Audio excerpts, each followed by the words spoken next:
Welcome to the podcast. Today on the show, we are talking about the latest from Anthropic. We're actually getting really, it's a crazy time right now because Anthropic is currently engaged in a pretty crazy legal battle with the Department of Defense. We also have Jensen Huang, who is pulling away from Anthropic, but not just them, also OpenAI, due to both of these companies getting closer to an IPO. So he's kind of stepping back with a lot of his big investments. We felt this kind of weird cooling effect recently, and also this is speculation that it's because of their IPOs. We don't really know, but we felt this weird kind of cooling effect when there's, Jensen Huang had reportedly signed up to give OpenAI like $100 billion for the latest round. And then when people were asking about it, he's like, well, I don't quite know. We're still talking about it. And then he didn't go put in all the money that everyone had kind of expected him to. So there's some interesting stuff going on.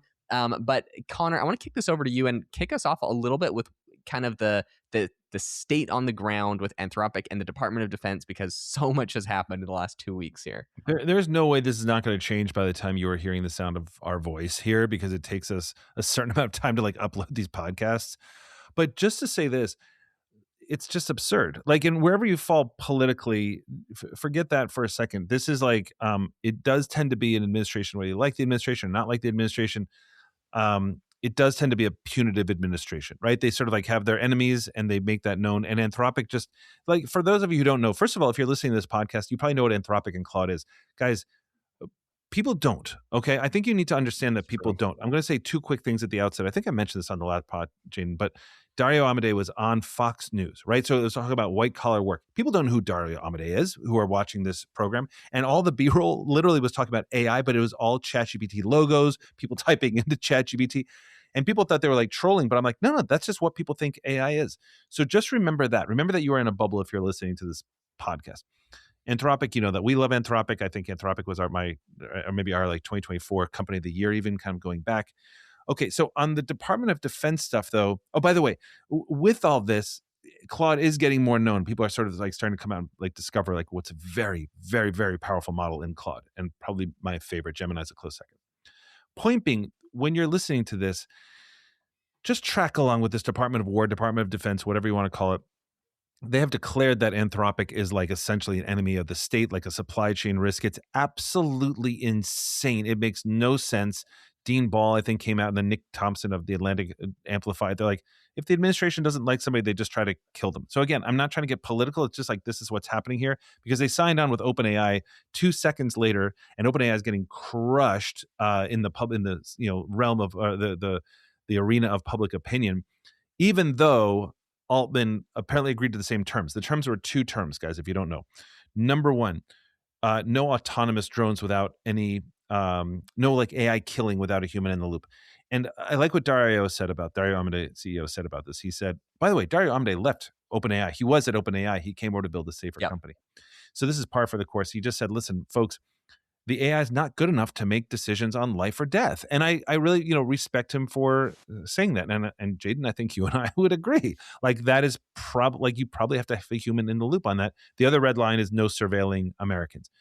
Now, Sam, minutes later, said, hey, we've reached an agreement with them, which made OpenAI look really, really bad.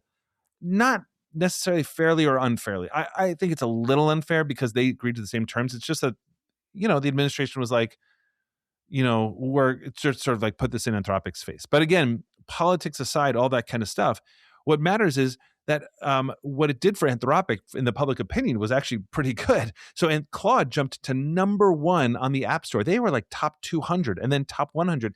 Then they started getting downloaded. It reminded me, Jaeden, of when Nano Banana came out for Gemini, and Gemini pops to the top of the list. So they're definitely getting more, just more engagement from the population, which is important for Anthropic because they're going after enterprise a lot. But they're probably going to have to widen a little bit. It's unclear whether they want to go after consumer. But I don't know, Jaeden, you were telling me about the Jensen thing, which I thought was interesting. So just Anthropic as a company, we're not talking about the model capabilities. We know it's powerful. Anthropic as a company, what sort of was kind of capturing your attention on that?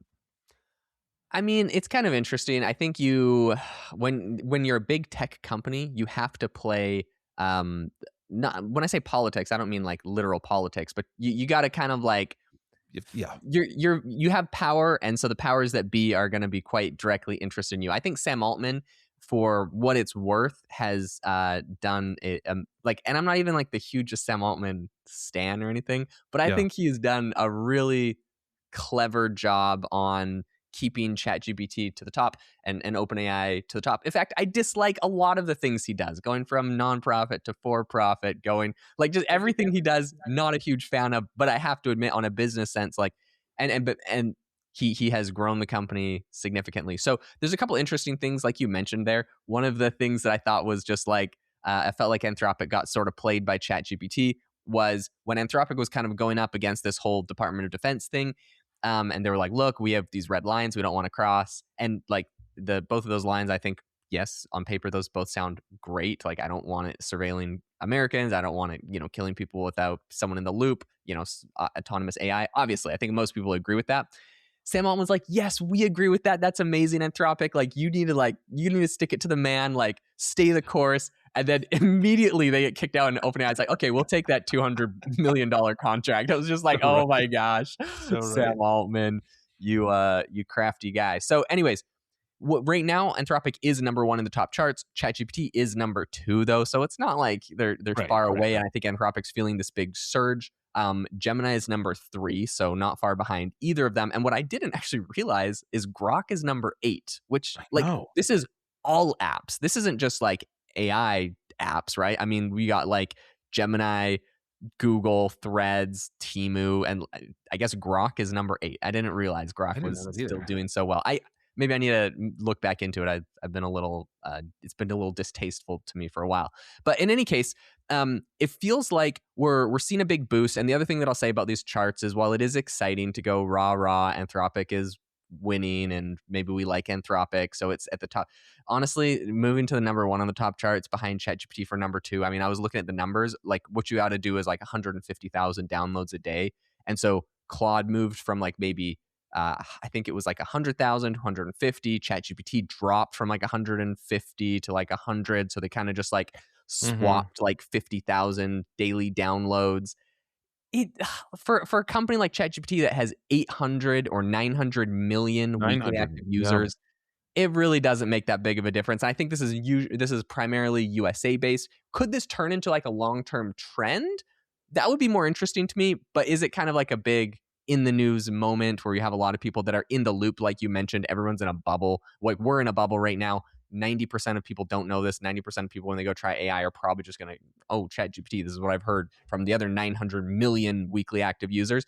So I don't actually think it's going to have basically any long-term or any financial impact on either of these two companies, because Mm-mm. these are primarily it's primarily just regular consumers that are driving this particular trend. Would it leak into business? That's more of an interesting story to me, right? Like, would an enterprise be like, I trust Anthropic more, therefore I'll go with them?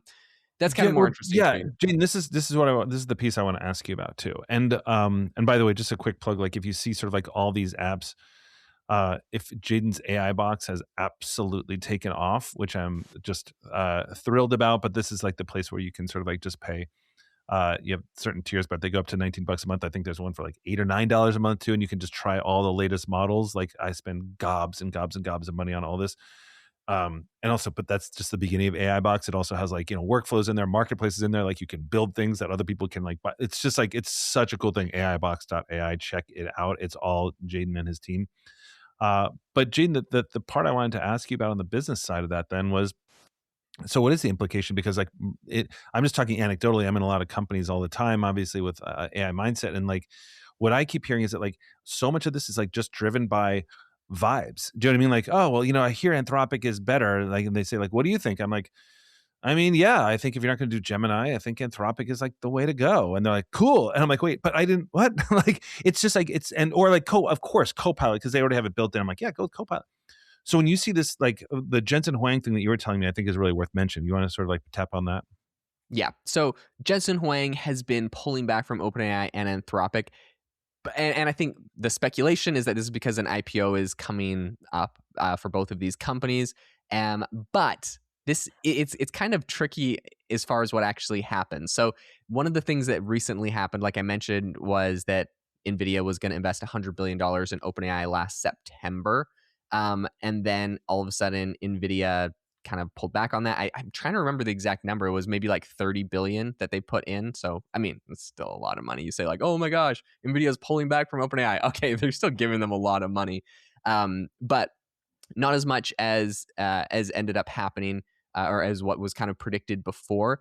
And then, of course, you also have the same thing with Anthropic going on. Just 2 months ago, NVIDIA announced a $10 billion investment into Anthropic, and this was kind of like some big news. And then it feels like that also is there's going to be less of that happening. So a lot of people are speculating about why that is. Perhaps NVIDIA doesn't want to be seen in the case of Anthropic. So again, when it comes to, like I was talking, when you're one of these big tech companies, you got to kind of play politics.